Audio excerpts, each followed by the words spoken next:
ስሜ ዮሐንስ ገብረኪዳን የሹምተንቤን ጊዜያዊ አስተባባሪ። ከሹምተንቤን ፓርቲ የተሰጠ መግለጫ። ሹምተንቤን ፓርቲ ከምርጫ ቦርድ በ23 10ኛ ወር 2017 ዓ.ም ቅድመ እውቅና ያገኘ ሲሆን በምርጫ ቦርድ የተሰጠውን ቅድመ ሁኔታ በማሟላት በታህሳስ 5 4ኛ ወር 2018 ዓ.ም በአዲስ አበባ ከተማ ኢትዮጵያ ኢኮኖሚ አሶሲዬሽን ህንፃ ሲኤምሲ ሚካኤል አጠገብ የመስራቾች ጉባኤ ለማድረግ በዝግጅት ላይ ይገኛል።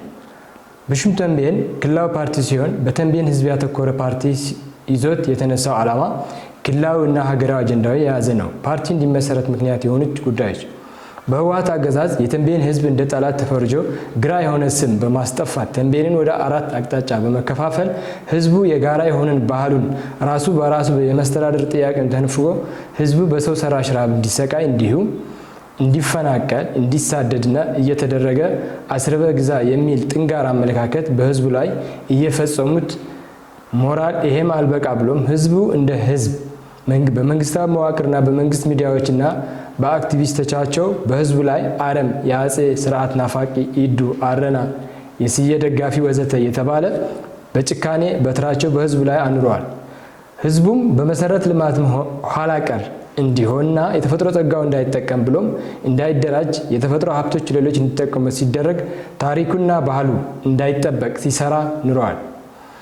የተንቤን ህዝብ ለ52 ዓመታት ለጦርነት እንጂ ለልማት ያልታደለ እስኪመስል በተደጋጋሚ በጦርነት እየማቀቀ ያለው ህዝብ መታደግ በተጨማሪ ህዝቡ እንዲደሄ በማረትና ደደቢት ማይክሮፋይናንስ የተባሉት ያገዛዙ በከፍተኛ ወለድ ገበሬውን ሀብቱና ንብረቱ እንዲሸጥ በማስደረግ ለማኝ እንዲሆን እየተሰራበት ያለው ህዝብ ለመታደግ የተንቤን ህዝብ ለእውነቱን የማይደራደር ለሀገሩና ከኢትዮጵያ ጋር በመሆን ለደንበሩ ብሎም ደምና አጥንቱ ከፍሎ ያኖራትና ሀገር አፍራሽ የሆነው እስከ መገንጠል የሚል አንቀጽ እንዲስተካከልና ክልሎች በቋንቋና በባህል የሚለውን የክልል አወቃቀር እንዲቀየር ዜጎች በፍላጎታቸውና በጂኦግራፊያዊ አወቃቀር እንዲሆን በተጨማሪም ቀይ ባህር የኢትዮጵያ አካል እንዲሆን ፓርቲ ይሰራል።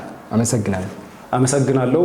ለፓርቲው ጉባኤ በታህሳስ 5 2018 ዓ.ም ጉባኤው ያደርጋል። በዚህ ጥሪ የተደረገላችሁ የሚዲያ ተቋማት፣ የፖለቲካ ፓርቲ አመራሮች እንዲሁም ክብር እንግዶች በዚህ ጉባኤያችን ተገኝታችሁ መልካም ምኞታችንን እንድትገልጹልን በዚህ አጋጣሚ ጥሪያችን እናቀርባለን።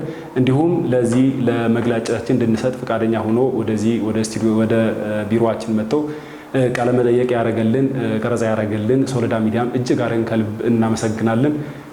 እግዚአብሔር ይስጥልኝ።